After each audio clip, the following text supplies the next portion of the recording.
Hi, this is Roger Smith of the True Blue Lounge, and today I'm speaking to Brandon Williams. Brandon Williams is 17 years old and he's a high school senior from McKinney, Texas.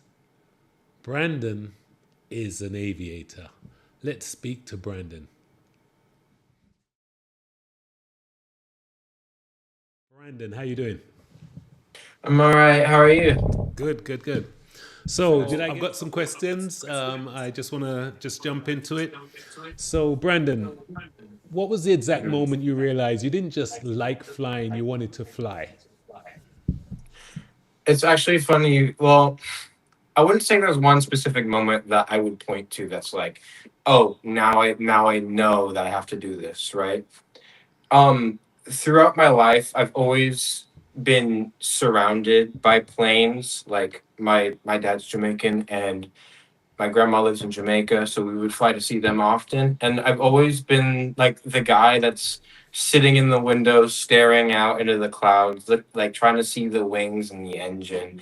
And like as the years have gone by, and as I've got more like involved in aviation, I've been like, maybe this is something that I should do. And then I took my discovery flight, and if I had to point to one like instance where it's like this is where I know I have to do it. And it would be my discovery flight. I took that discovery flight and I was like, I need to go back in that plane once I was on the ground. What is a And what is a discovery flight? a discovery flight is like you call up your local airport because like you don't have to go all the way down to like DFW. Oh, sorry. You don't have to go all the way down to like DFW to get your to start flying. I called up my local airport and they were like, yeah, we can fit you in with a flight instructor and you can go fly, and you'll fly for like an hour 45 minutes. You'll run through procedures on the ground like startup, and then you'll do some maneuvers in the air. I just did 2 turns, but that was enough for me to be like, this is what I gotta do. Yeah. Wow, wow, wow. Hey, so how far was that airport from you? It was actually right behind my house. I live right next to an airfield, thankfully. So I just literally 2 minute drive and I headed over and I was like, okay. And I hopped in the plane. Okay. You know, flying comes with a lot of sacrifice and responsibility, especially if you're carrying people. They're all dependent on you. And unlike a lot, when things go wrong, I know it's the safest way to travel, but when things go wrong, it goes horribly wrong. Right. How do you wrap that around your head and how do you cope with that sort of pressure?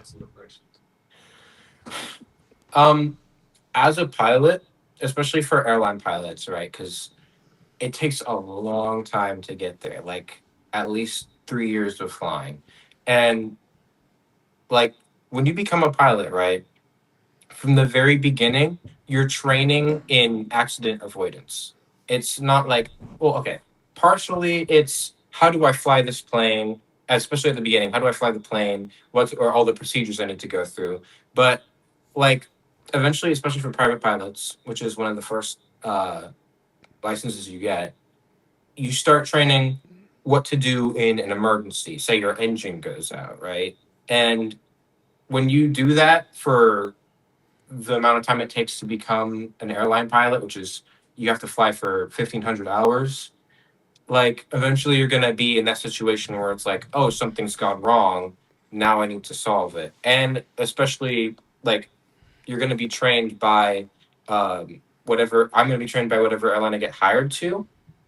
And we're going to be training in engine out procedures. So I know I'm going to be relying specifically on my experience level, especially at that level, to be like, okay, I know what to do. I just have to do it, and I have to think through it and then act.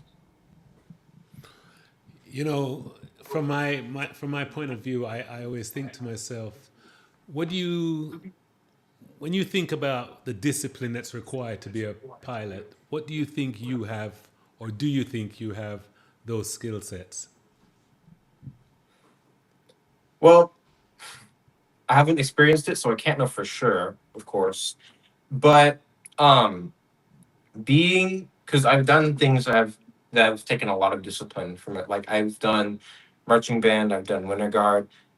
Those two things alone is like it takes like everything. Like um, it's more than just sacrifice. You have to be mentally strong to get through the like if you ever have a long rehearsal or you can like feel like the energy around you just kind of is going down or isn't really there like in a team.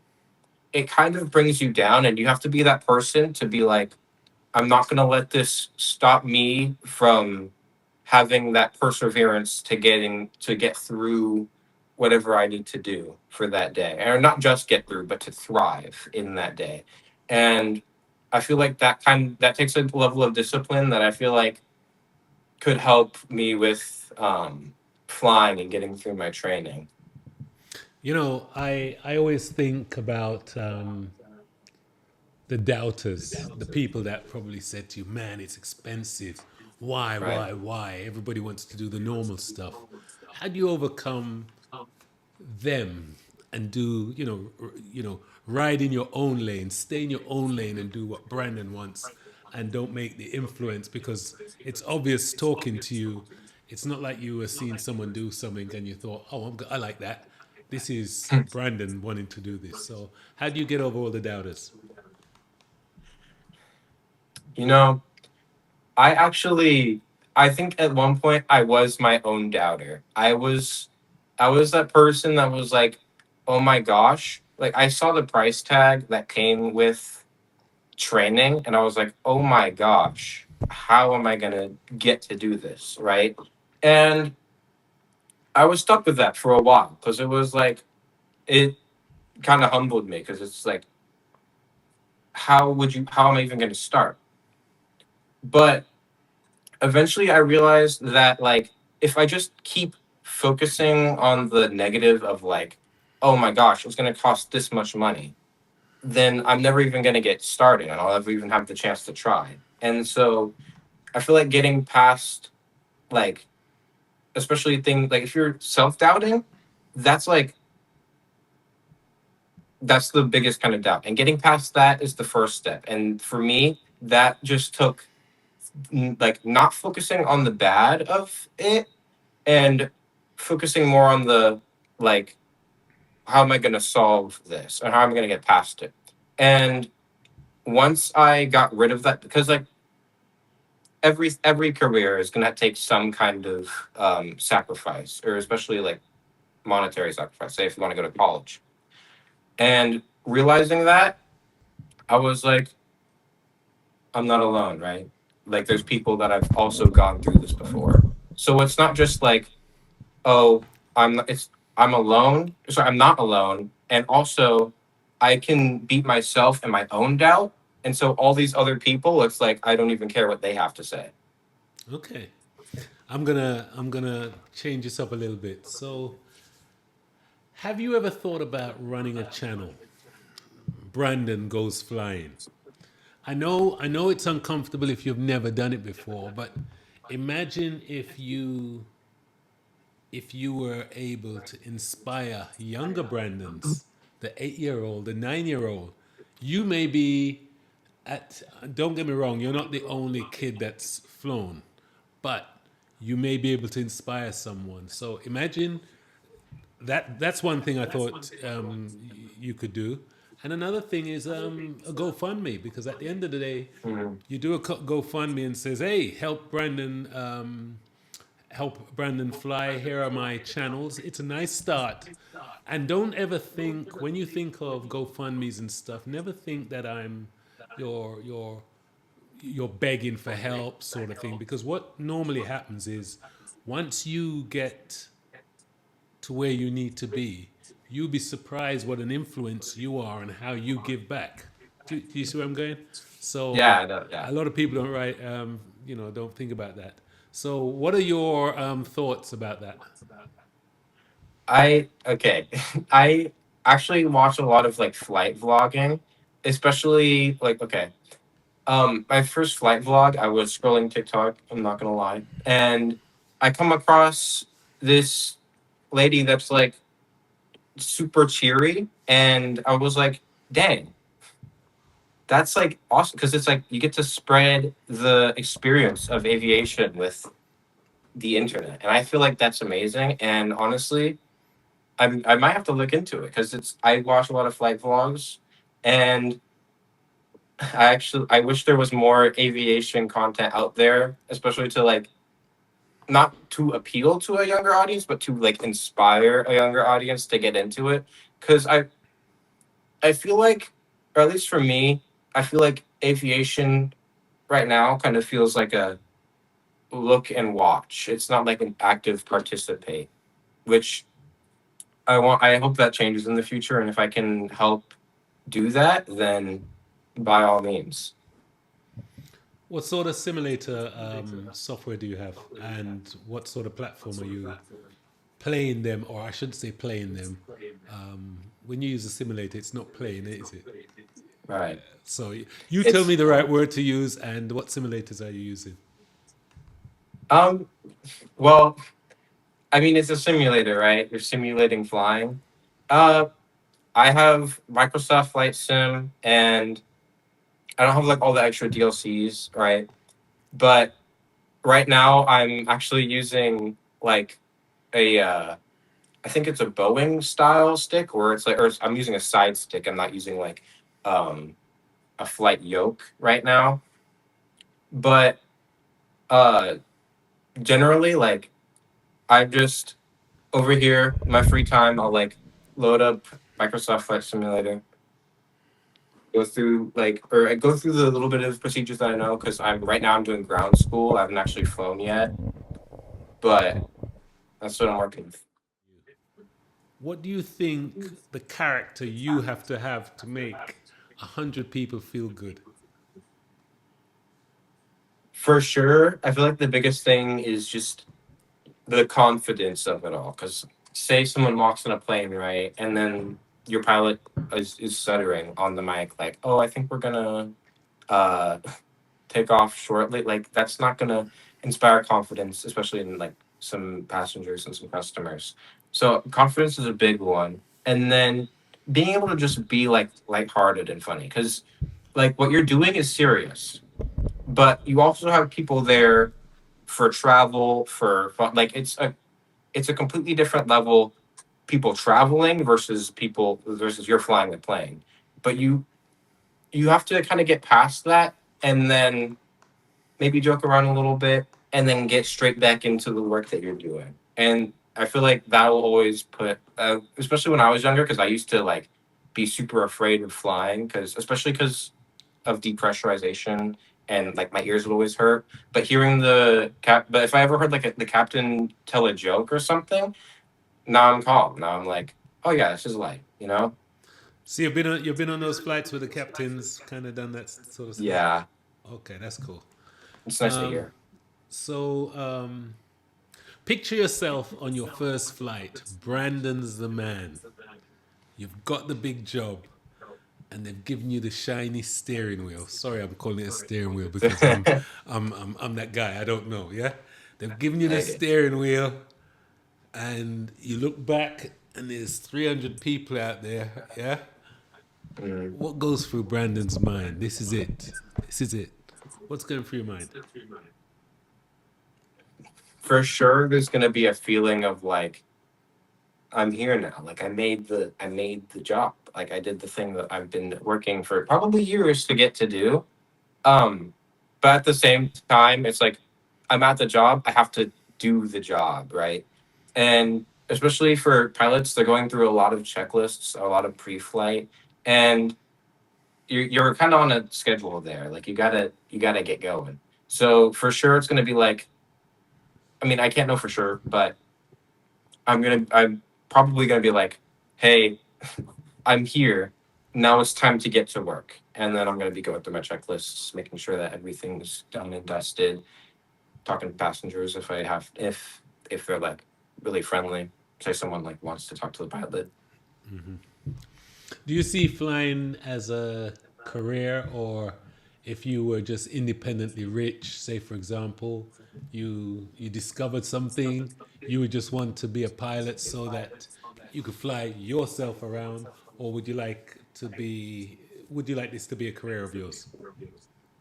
For sure, I look at it as a kind of career, but I mean, also, it's definitely going to be a part of my life. Like, I'm probably going to be flying, I'm probably going to be renting planes outside of, like, hey, I have to go to work today.